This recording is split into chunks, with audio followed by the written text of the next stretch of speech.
Boa tarde, tudo bom? Mais uma vez, estamos todos aqui. Sejam muito bem-vindos, todas, todos e todes, para o nosso segundo dia de palestras online do Outubro Rosa. Hoje nós teremos a Kátia Aparecida Precoma, que é psicóloga especializada no âmbito de violência doméstica e abusos sexuais e é perita judicial. E teremos também como depoente e expositora a doutora Alexandra Manuel Garcia, que é advogada, é mestre em educação pela PUC Campinas, primeira secretária da Comissão Especial de Direito de Família da Seccional e presidente da Comissão de Direito de Família de Indaiatuba. Muito obrigada a todos e gostaria de ouvir as palavras do nosso presidente, a quem dirige a palavra, o doutor Daniel Binkstein. Oi, Fábia, boa tarde. Eu gostaria mais uma vez de cumprimentá-la, você, a toda a comissão, por esse evento, por esse ciclo de palestras do Outubro Rosa. Também cumprimentar a Kátia, a Alexandra, agradecê-las muito pela presença. E eu vou tomar a liberdade de transmitir a palavra à Luciana Freitas, para que ela faça aí a abertura dessa palestra de hoje, em nome da diretoria da UAB Campinas. Muito obrigado, viu? Bom, boa tarde a todos e a todas, é um prazer. Estamos aqui no nosso segundo dia do ciclo de palestras do Outubro Rosa.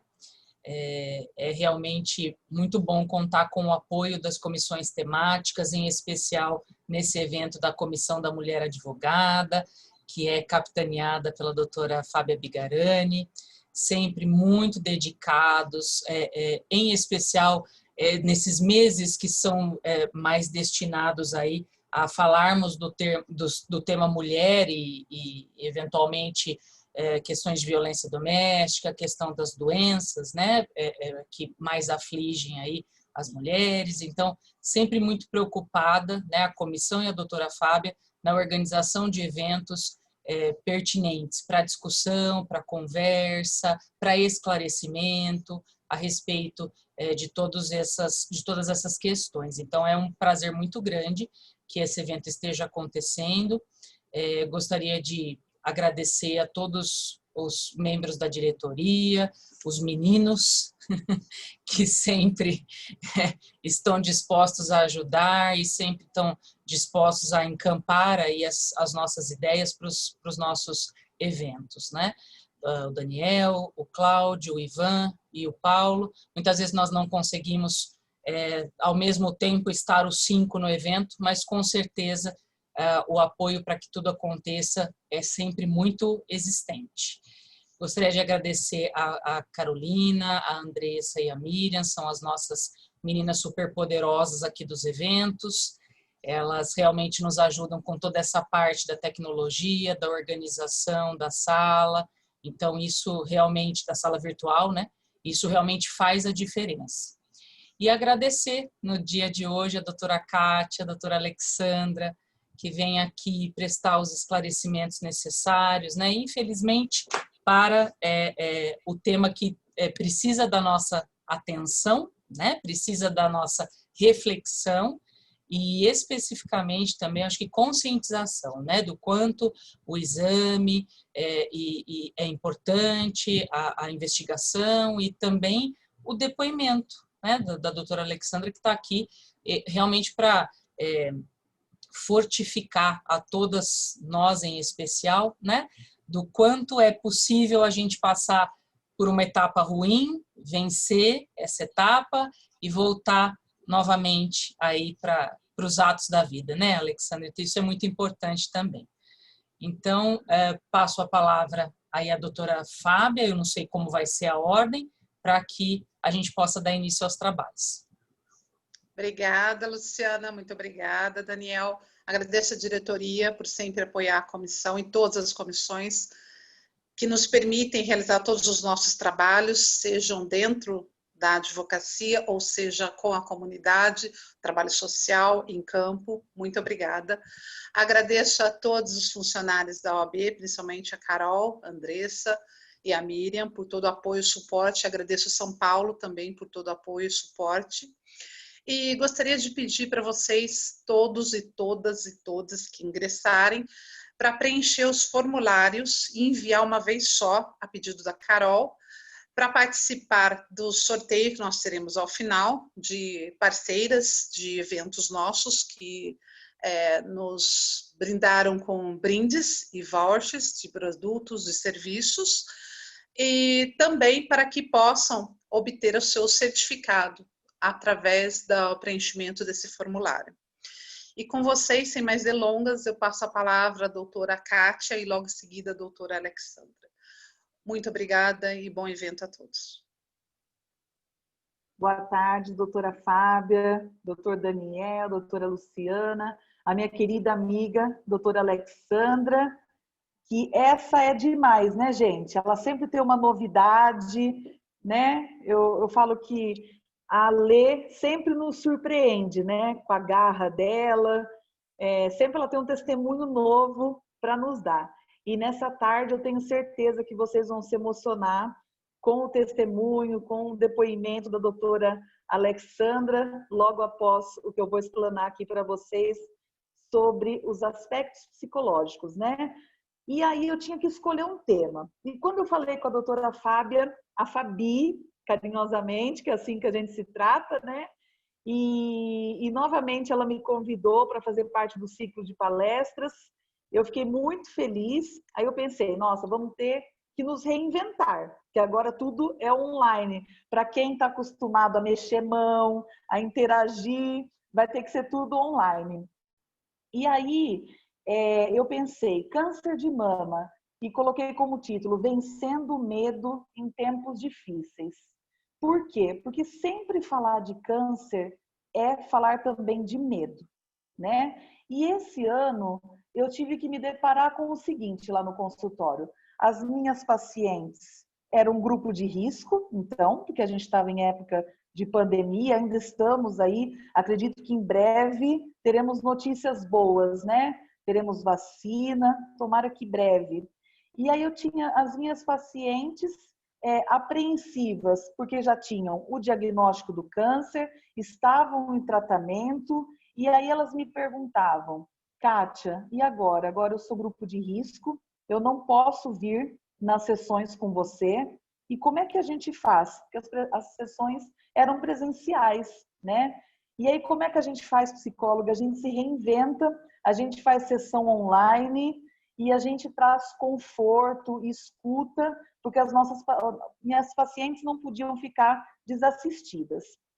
E aí eu percebo que o tempo vai, o tempo volta, e a questão da fragilidade, da vulnerabilidade que as pacientes que enfrentam o câncer de mama passam, ainda é algo muito forte. Então, o câncer de mama é o segundo tipo mais comum de câncer, né, no mundo, não é só no Brasil, né?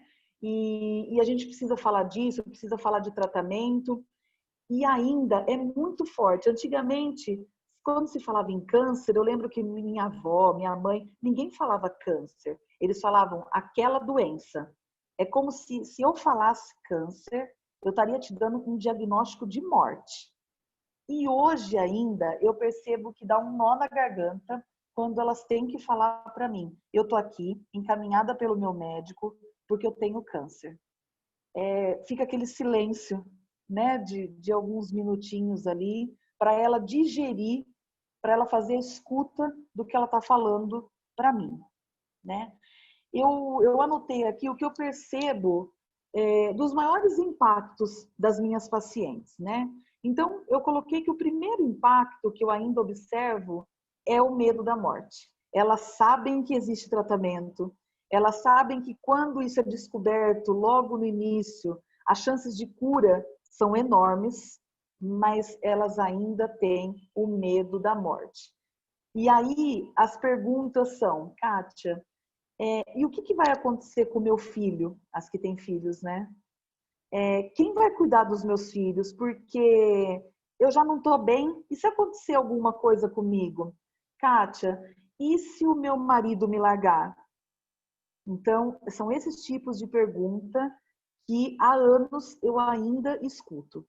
E aí, nesse ano de pandemia concomitante com o câncer de mama de quem estava enfrentando, a autoestima, a sensação de vulnerabilidade, de fragilidade, ela se intensificou. O segundo impacto que eu percebo é a questão da vaidade. Então, isso pega demais para as mulheres. Hoje, por exemplo, nós estamos aqui. A doutora Fábia está aí com um lacinho do Outubro Rosa. A gente se arruma, a mulherada é assim, né? Doutora Alexandra está ali com seus colares, doutora Luciana, linda aí. Eu fui lá fazer minhas unhas rosa. E a gente se cuida, a gente quer se apresentar para as outras mulheres, né? E aí, essas mulheres falam o que para mim? Kátia, e se eu perder a minha mama? Como que vai ser? O meu marido não vai mais me querer. Como que eu vou me olhar no espelho? Então, a gente já começa a trabalhar isso nas sessões também. Porque eu não posso mentir para as minhas pacientes. Existe essa possibilidade, sim, de eu ter que fazer uma retirada das mamas. E muitas vezes, os médicos mesmo, quando me encaminham, eles já falaram para as suas pacientes, olha, nós vamos ter que fazer a retirada das mamas. Você vai ter um longo processo aí pela frente, e isso impacta no seu emocional, e você precisa de um acompanhamento psicológico.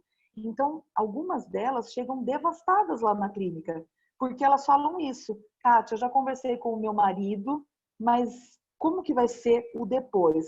Então, é aquela insegurança, isso impacta diretamente na autoestima. Aí vem aquelas perguntas, o medo da queda dos cabelos, tudo que envolve vaidade, né, gente? Seios, os cabelos, né? Como que vai ser depois disso, né? Será que minha sobrancelha também vai cair? Os meus cílios? É a questão de como eu vou ficar. Eu vou me reconhecer depois do câncer? Quem vai ser essa nova mulher que vai se apresentar?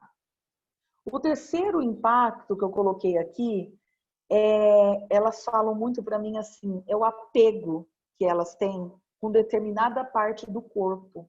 Então, às vezes a gente pergunta assim para a mulher, qual a parte do corpo que você mais gosta? Ah, eu gosto da minha cintura. Ah, eu gosto do meu bumbum. Eu gosto do meu cabelo, dos meus olhos, da minha boca.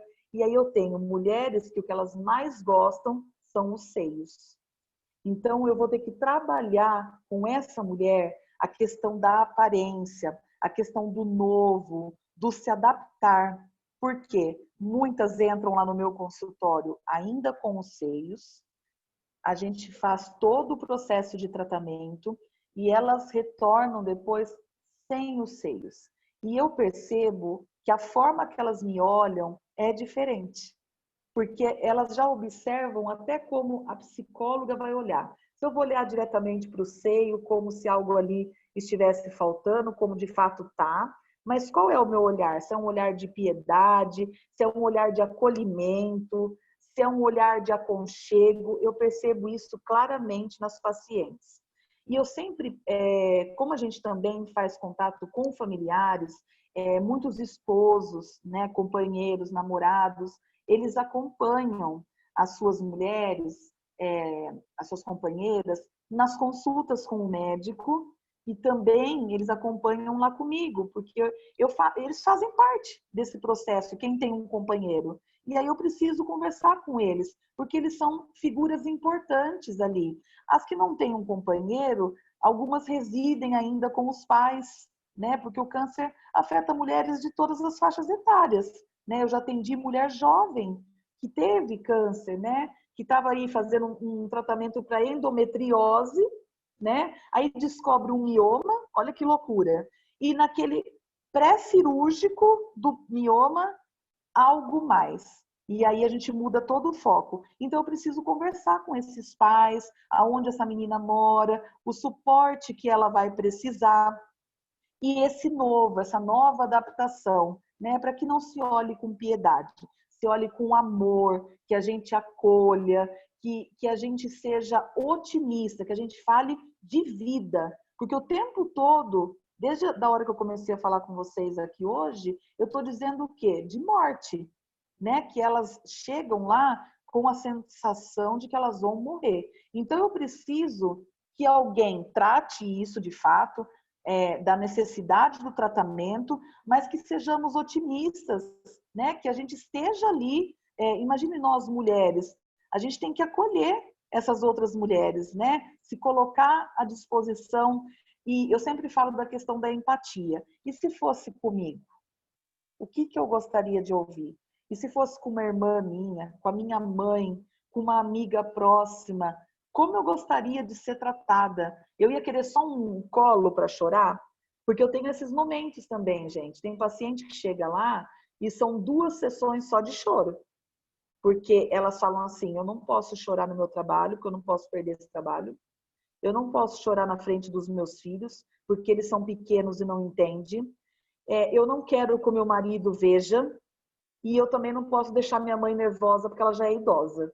Aonde ela foi chorar? No médico e lá com a psicóloga.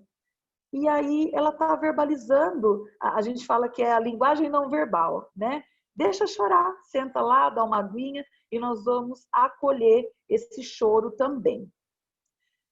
Os sentimentos que eu mais observo das minhas pacientes é tristeza, é uma sensação de desânimo, de fracasso. Muitas verbalizam isso, elas dizem, Kátia, o que eu fiz de errado para merecer um câncer?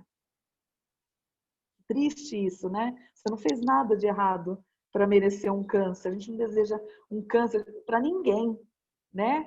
E uma tristeza porque afetou. Imagina uma pessoa que é toda controladora, né? Que trabalha com agenda, que tem uma vida bem dinâmica, e aí um câncer muitas vezes ele faz ela parar, ele estagna ali tudo, aquela correria do dia a dia não existe mais, né?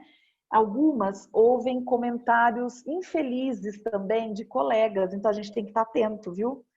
Como a gente acolhe, o que a gente fala, porque algumas ouvem isso de familiares, de colegas, assim, isso é alguma coisa que você fez, né?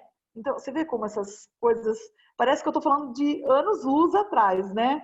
Mas isso é tão atual, né? Então, para que a gente tenha empatia, se fosse com a gente, o que a gente gostaria de ouvir. A importância da terapia. Então, se alguém perguntar para vocês, é importante, eu tenho câncer, é importante eu fazer terapia? Acho que não é, né?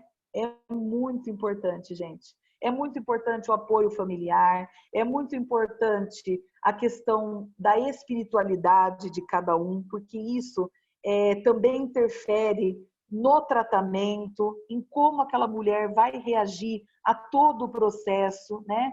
E a terapia, ela vai ajudar essa mulher a ressignificar esse momento. Então, imagine você, a mulher que está passando por uma químio, por uma rádio, aquela mulher que fez a retirada da mama, ela precisa ressignificar a vida dela. Ela vai ter mudanças de hábito, né? O médico provavelmente vai pedir a ela que ela tenha agora uma dieta, mudam-se os hábitos alimentares também dessas mulheres. Elas têm muita dúvida também nesse pós. Kátia, essa queda de cabelo minha é normal? Porque a gente perde cabelo, né? É normal. Às vezes tem meses que cai mais, aí você faz um cortezinho e tá tudo certo, né? E elas têm essas dúvidas, e aí elas têm o médico que vai responder, mas elas também esperam algo de nós, né? Que a gente se sensibilize, que a gente diga, não, essa queda de cabelo que você tem é normal. Eu também não tive câncer, mas eu tenho queda de cabelo, né? É esperado que aconteça. Algumas delas vão trazer relatos ruins para nós profissionais e para nós amigas, pode ser uma amiga nossa. Eu tive casos que os maridos abandonaram as suas mulheres, as suas companheiras, durante o tratamento. Então, imagina, eu estava ali falando para vocês de medo, de fragilidade, de tristeza, de readequação de vida, de dinâmica de vida, e aí eu tenho mais esse plus, às vezes um término de relacionamento. E isso pode desencadear um processo de depressão gravíssimo. Então, a mulher que passa por um câncer de mama, ela precisa de uma rede de apoio. Pode ser que a gente seja a única rede de apoio dessas mulheres, que ela só tenha a nós. Por quê? Eu tenho mulheres que mudaram de estado. Os seus pais ficaram em outro estado porque elas vieram para São Paulo, por exemplo, trabalhar, receberam uma proposta de emprego e a vida ia muito bem até então. E aí elas tinham esse relacionamento amoroso e os colegas de trabalho. Os pais estão longe, o relacionamento terminou, quem sobrou? O colega de trabalho. Aí nós estamos em tempos de pandemia.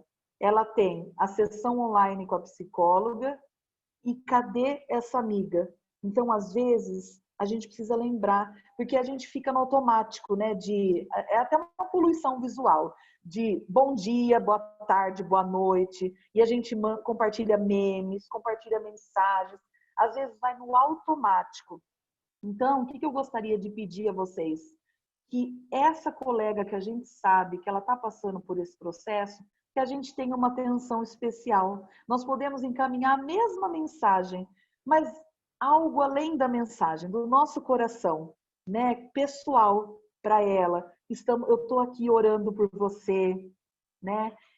Como é que tem sido a sua semana? Se você precisar de qualquer coisa, não hesite em me ligar, que a gente se disponha. Porque muitas pacientes dizem o seguinte, que agora, em época de pandemia, elas se sentiam muito sozinhas, porque isso afetou também a vida social. Antes, elas saíam do trabalho e existia aquele momento do cafezinho. Às vezes, até no ambiente de trabalho existia esse momento, né, do cafezinho, ou almoçavam juntos. Com a pandemia, elas se isolaram em casa. O trabalho se tornou home office. Então, se eu não acesso ela, lembra que eu falei que algumas mulheres não querem levar problemas para os pais idosos? Então, elas não vão contar. Quando elas estiverem mal, elas não vão ligar para a mãe no outro estado. Elas vão ficar sozinhas. Aí elas vão procurar acessar o que tem disponível na rede social. E na rede social eu tenho de tudo. É uma terra de ninguém. Eu tenho coisas boas e coisas ruins.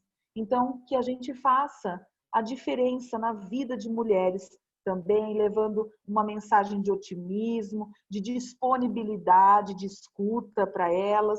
Muitas vezes elas vão precisar até que a gente dê uma corridinha lá, se for o caso. E a gente coloca uma máscara, porque ainda estamos em tempos de pandemia, e a gente vai lá socorrer. Poderia ser conosco. Então, que a gente esteja sempre disponível. Eram essas as considerações para essa tarde que eu gostaria de trazer para vocês. Eu vou estar passando a palavra aqui para a doutora Alexandra, que ela vai falar um pouquinho para vocês dessa situação recente que ela passou. Muito obrigada. Obrigada, Kátia, pelas suas palavras.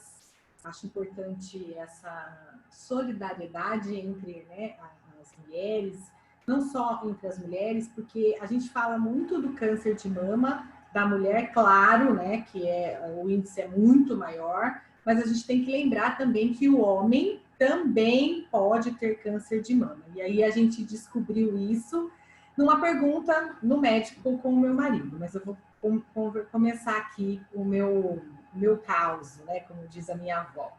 Mas antes eu queria agradecer a Luciana, ao Daniel, a Fábia, nossa querida Fabi, por conta de sempre oportunizar que nós, colegas, venham até a Casa de Advocacia e compartilhem com os outros colegas as nossas angústias, né, os nossos anseios, até as nossas vitórias, né? A gente pode sempre estar dentro da Casa da Advocacia, colaborando com os outros colegas. No Outubro Rosa, quando eu tive o diagnóstico, eu recebi de um colega a seguinte frase: mais um tema para sua palestra, não tenho dúvida disso. É claro que eu não gostaria de estar dando um depoimento nesse sentido, né, de falar do câncer, porque ainda nós temos um preconceito muito grande com a doença. Então, eu estava, assim, eu estava pesquisando uma questão da endometriose, como a Kátia falou. Eu faço um tratamento há 2 anos de endometriose, um tratamento via medicamento, e eu decidi que eu queria parar de tomar medicamento, porque eu estava me sentindo cansada, e eu descobri que o medicamento faz isso mesmo. Ao longo do tempo, você vai ter, né, algumas sequelas do tratamento medicamentoso. Então, eu decidi que eu não queria mais, procurei minha ginecologista, ela falou, a única opção é você fazer uma retirada, então, do útero. E eu optei em fazer a retirada do útero. Então, eu fui fazer todos os cirúrgicos e eu queria tirar nas férias, porque eu sou professora. Eu falei, vou aproveitar julho, né? E já voltou agora essas cirurgias eletivas, porque antes estava proibido. Então, eu vou aproveitar, vou fazer 15 dias, estou tranquila, da minha rotina normal. Porém, ela me disse assim, olha, você já tem 41 anos, vamos fazer uma mamografia, porque você não fez ainda, e seu último exame de ultrassom é dezembro de 2018. Olha, então estava lá, dezembro de 2018, eu não tinha absolutamente nada, ultrassom tranquilo, sem nenhum cisto, sem nenhum nódulo, absolutamente nada. Com 39 anos, tá? Em dezembro de 2018. Veja que a evolução da doença ela é muito rápida. E olha só a importância do exame. E é isso que eu queria falar. Porque eu fazia exames periódicos, mas pulei 2019. Dei um tempo aí de mais 6 meses para fazer uma outra ultrassom e iniciar a mamografia. Porque a gente sempre está com prazo para cumprir, uma aula para dar, um mestrado, que nem eu falei, né? Entre um diagnóstico e outro eu tinha um mestrado para cumprir, e aí fui cuidando da vida, de outra forma esqueci a saúde, abandonei a saúde e deixei o tempo correr. Então, essa é a importância do diagnóstico, porque o meu tipo de câncer, um carcinoma em inciso ductal, dentro do ducto, fechado, escondido, não apalpável. Então, não dá para fazer no exame só de apalpável, exame de toque nosso, mulher. Ele não apareceria. Tá? No exame da própria médica, que eu sempre estou indo na ginecologista, em razão da endometriose, a cada 6 meses, 7 meses, ela fazia o exame de toque em mim, mas não era palpável. Aí que está o perigo, de deixar para fazer o exame de rotina um tempo depois. Então, eu já tinha um câncer num tamanho considerável, em que pese ele estava fechado, né, ali, mas ele tinha um tamanho considerável. Então, ela me deu 3 meses para a cirurgia, porque ele poderia se tornar invasivo a qualquer momento. Mas eu tenho histórico genético familiar em razão do câncer de mama, minha avó materna, provavelmente, 2 tias e minha mãe, que em outubro do ano passado nós estávamos correndo com uma liminar médica para que conseguíssemos que ela fizesse a quimioterapia via convênio. E a minha mãe fez quimio vermelha, a branca, fez a retirada da mama direita, e eu tenho no mesmo local da minha mãe. E depois fez rádio, mas a da minha mãe já estava invasivo num estágio mais avançado. Eu consegui pegar ele ainda num estágio fechado, e que era a possibilidade de ser invasivo era de uns 3 meses, porque cresce muito rápido. E eu fiz, né, tive a oportunidade, também não são todas as mulheres, é um exame caro, de ter feito o painel genético, que é o exame da Angelina Jolie, como é o mais conhecido no popular, que vai mapear, né, o seu DNA genético. Então, eu fiz, é um exame super simples, você recebe um cotonete grande, e faz o movimento de escovar a boca, só que na bochecha. Manda para o laboratório e em 45 dias sai o resultado. E aí, nesse resultado, um fator genético raríssimo, 20 milhões de pessoas, eu tenho essa mutação genética. Então, a probabilidade que eu tivesse um outro câncer na mama, ou não significa que eu não possa ter em outro local, mas o da mama era de mais de 80% de retornar. Então, eu tive a opção, né, foi me dado a opção de fazer a mastec, né, a mastectomia bilateral, que é isso, tirar as 2 mamas. E eu poderia reconstruir ou não, tá? E aí, esse é o momento que eu falo. O momento do diagnóstico, o momento de você fazer a biópsia, o momento de você receber essa notícia, olha, você tem um câncer, e o que nós vamos fazer com ele? Você pode tirar só o quadrante, né? Que você vai lá, tira só um pedacinho do câncer da mama, dá aquele picote na mama, né? E aí preserva a sua mama, a minha era na direita, e mantém a esquerda. Ou você tira só a direita e aí faz a simetria da mama esquerda. Lembrando que tem convênio que diz que não cobre, e cobre sim, tem que cobrir a simetria da mama da mulher, tá? Inclusive o SUS já está fazendo isso. Coloca a prótese numa mama, se a opção da mulher foi só uma mama, ela põe a outra prótese para arrumar a mama para ficar de forma simétrica, porque antigamente, né, não era assim. Minha sogra teve 4 cânceres de mama. Aprendi muito com ela. Ela foi uma das pessoas que me deu muito apoio, porque ela tinha 38 anos quando ela teve o primeiro. Quer dizer, menos de idade do que eu, com 41, descobri. E ela disse, se me tivesse dado essa oportunidade, eu teria feito as 2 lá atrás, mas não tinha essa oportunidade. Era o quadrante, depois ela tirou mais um pedaço, depois ela tirou outro pedaço, e aí na 4ª vez que tiraram a mama dela. Então, isso é uma violência muito grande com a mulher, porque são 4 momentos e, graças a Deus, a medicina está tão avançada que você hoje tem, né, alternativas de prevenção. E aí, eu cheguei, a médica me deu, né, a mastologista me deu a oportunidade, então, de tirar as 2, sem a necessidade de radioterapia. Se eu tirasse só o quadrante, eu teria que fazer a quimioterapia. E a radioterapia, não a quimio, porque eu não tenho indicação de quimio, porque era invasivo.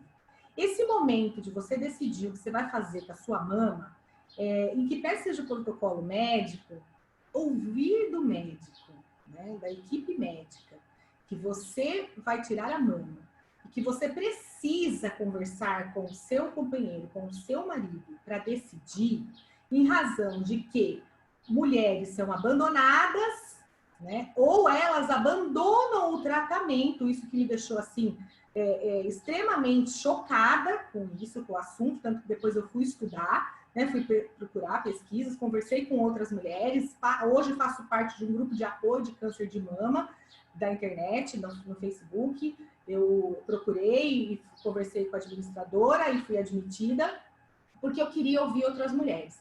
Então, é recorrente que mulheres abandonem o tratamento em razão do câncer. Em razão de desagradar o seu marido ou seu companheiro por conta da indicação de retirada da mama. Mesmo que essa indicação seja para reconstrução da mama, colocando uma prótese de silicone, mesmo assim, porque não vai ficar a mesma coisa. Em 2015, eu fiz uma cirurgia estética, para redução de mama, né? Uma mamoplastia de redução, porque eu tinha muito, e eu sempre quis tirar, porque eu era muito magra e eu só tinha peito. Eu falava que o peito chegava antes que eu nos lugares, né? Então eu queria retirar. E eu fiz. A primeira coisa que eu ouvi foi, não é a mesma coisa, você tem um câncer. Então a gente precisa, sim, levar informação para essas mulheres, para que elas se sintam mulheres, independente se elas têm ou não têm a mama. É muito difícil isso, porque a gente precisa desconstruir todo esse cenário que nossa sociedade, né, coloca a mulher como muitas vezes objeto sexual e propriedade, né, dos homens. Voltando, né, quando eu falo de violência doméstica, a gente fala que a gente é propriedade, né? Essas mulheres acabam sendo propriedade deles. Por isso que acontece, se elas falam não, não podem. Então, porque, primeiro, é muito difícil você se autoconhecer, chegar nesse autoconhecimento. Porque a gente ouve tanta coisa, desde pequena quanto mulher, né? Uma das frases, né? Você é louca, se uma discussão, a mulher sempre é tirada como louca, ela é sempre tirada como inútil. Então, a gente olha no espelho, já naquele desenho da Branca de Neve, você olha no espelho, e qual que é a pergunta? Espelho, espelho meu, quem é mais bonita do que eu? Então, a gente sempre tem essa vaidade e precisa ser colocado num patamar muito alto a vaidade da mulher.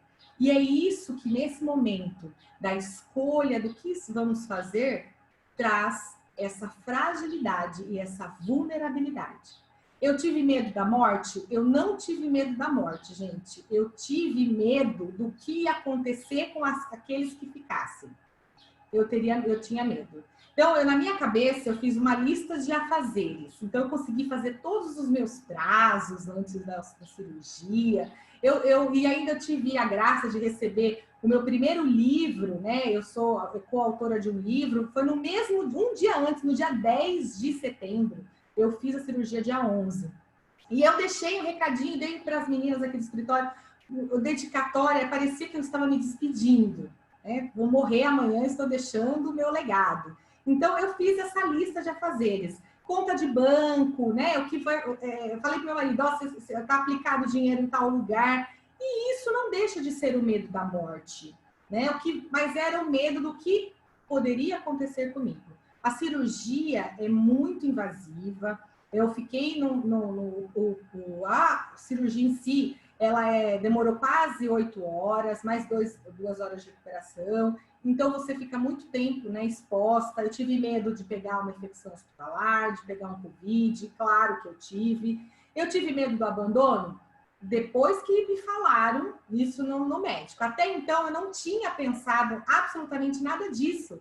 Eu fui para as consultas e ninguém tocou no assunto.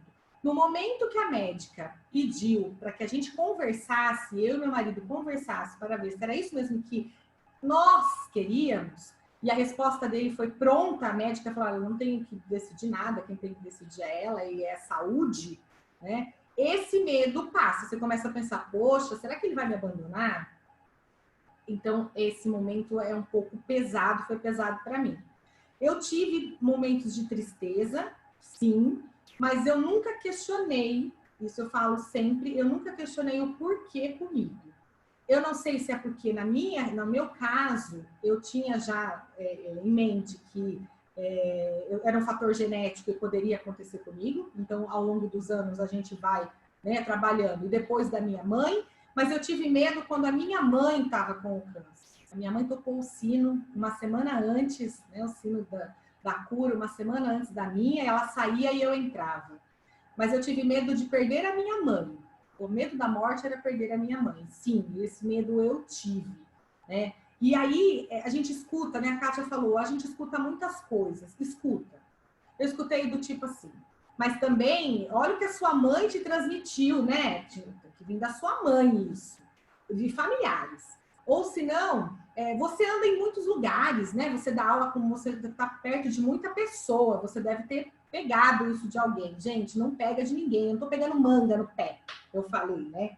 Tô pegando manga no pé. Não é assim que funciona a vida. Mas ainda temos essa ignorância, né? Da falta de informação. Ou a pessoa não quer ouvir falar, comigo não vai acontecer, então não vamos discutir o assunto, isso é um mito, deixa passar. E se acontecer, vamos ver o que dá. Não vai se informar, não vai se cuidar, e às vezes quando, né, chega um momento que está mais invasivo, mais grave, e aí isso traz outras consequências. Então, quando eu falo desse autoconhecimento e da vaidade do espelho, espelho meu, é porque a gente tem uma visão, a gente escuta a visão distorcida do que as pessoas pensam da gente.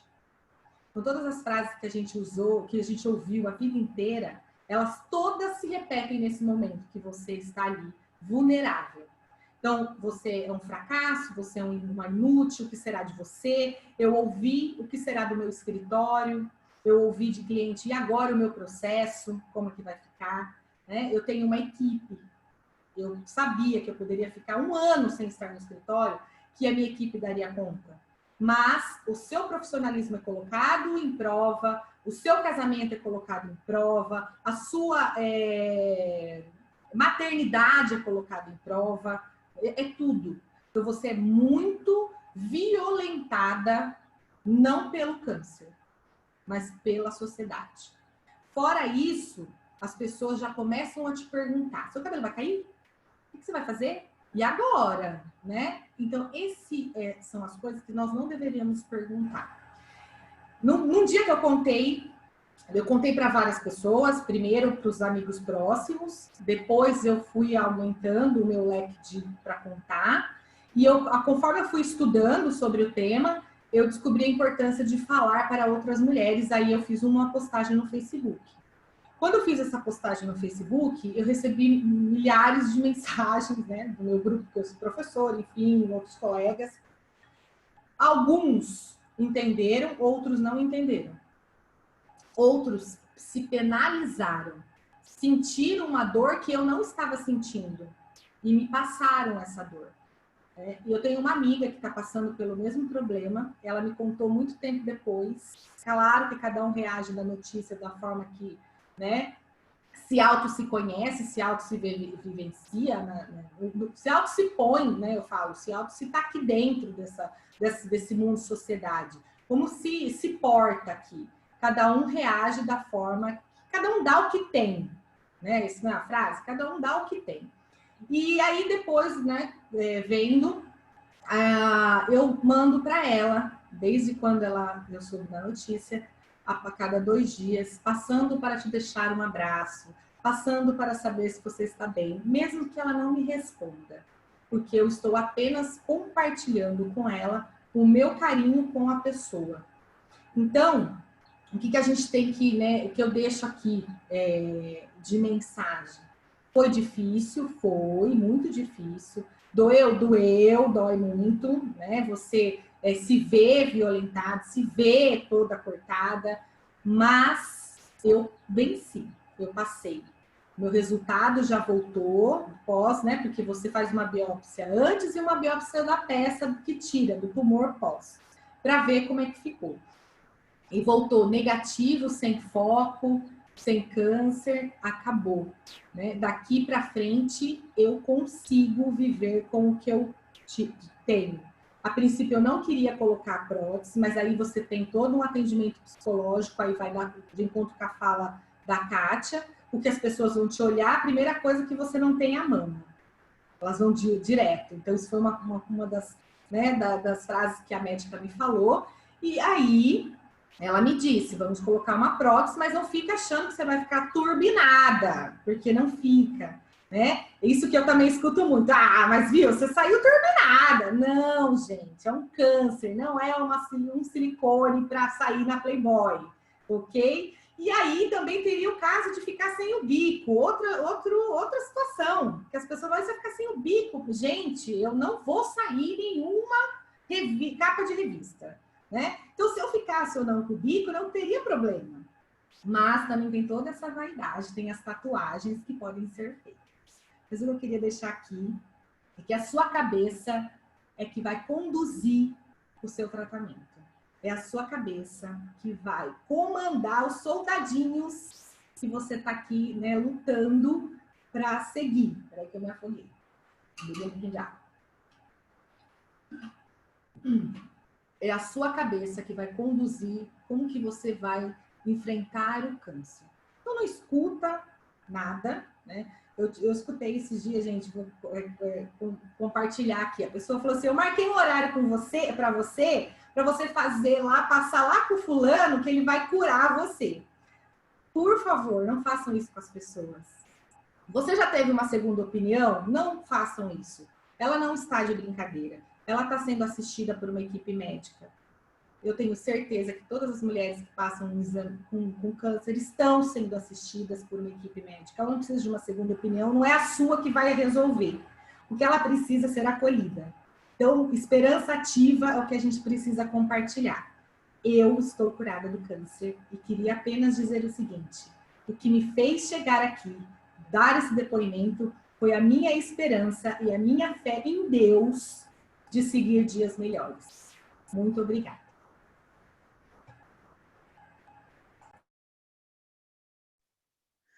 Eu agradeço muito a Catinha, a Lê, pela explanação, pelas palavras, pelo incentivo.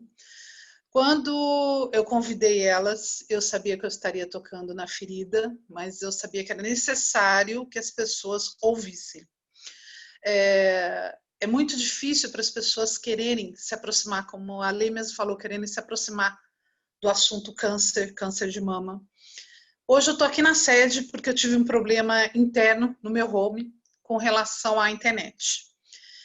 E lá embaixo, eu vi uma advogada entrando, que ela estava indo para a farmácia. E lá embaixo tem uma caixa de lenços que nós estamos fazendo a campanha do lenço solidário. E a foto que tem é de uma mulher com câncer com lenço. Ela olhou a foto, ela, gente, não quero nem chegar perto disso.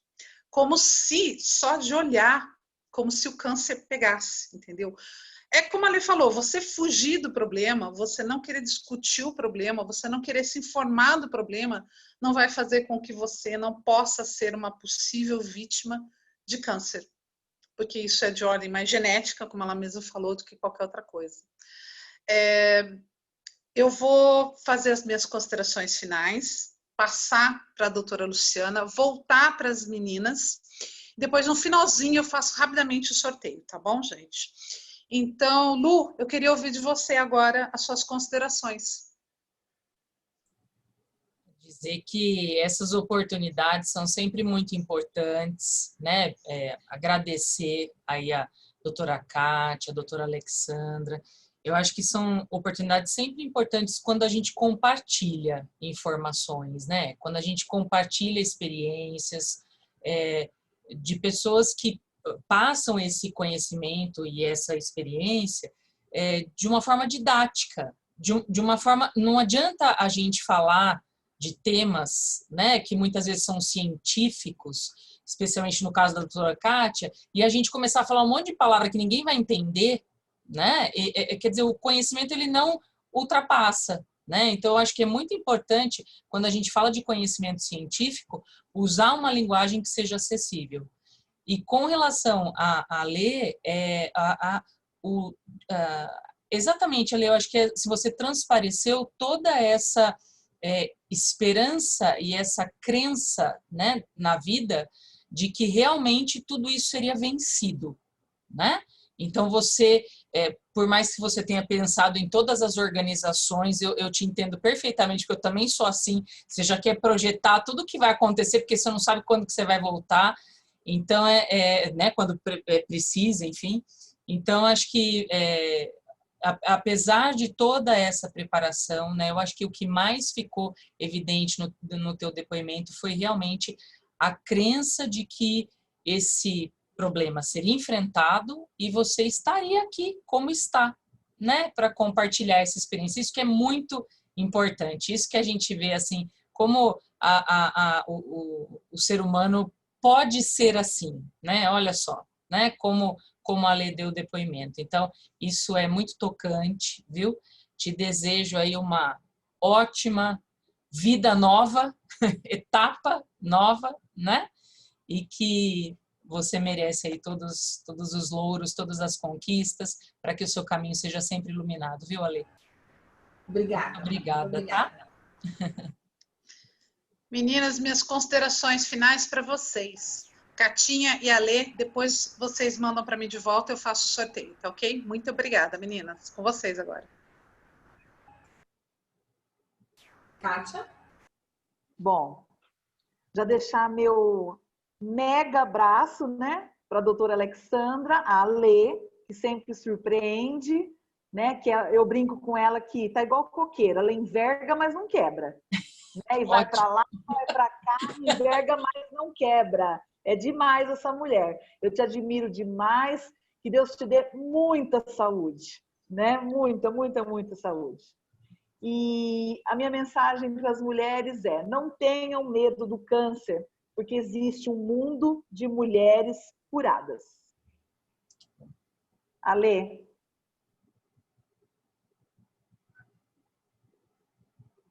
Minha tela fechou. Bom, a minha mensagem final é que tudo pode ser leve e momentâneo. É só acreditar.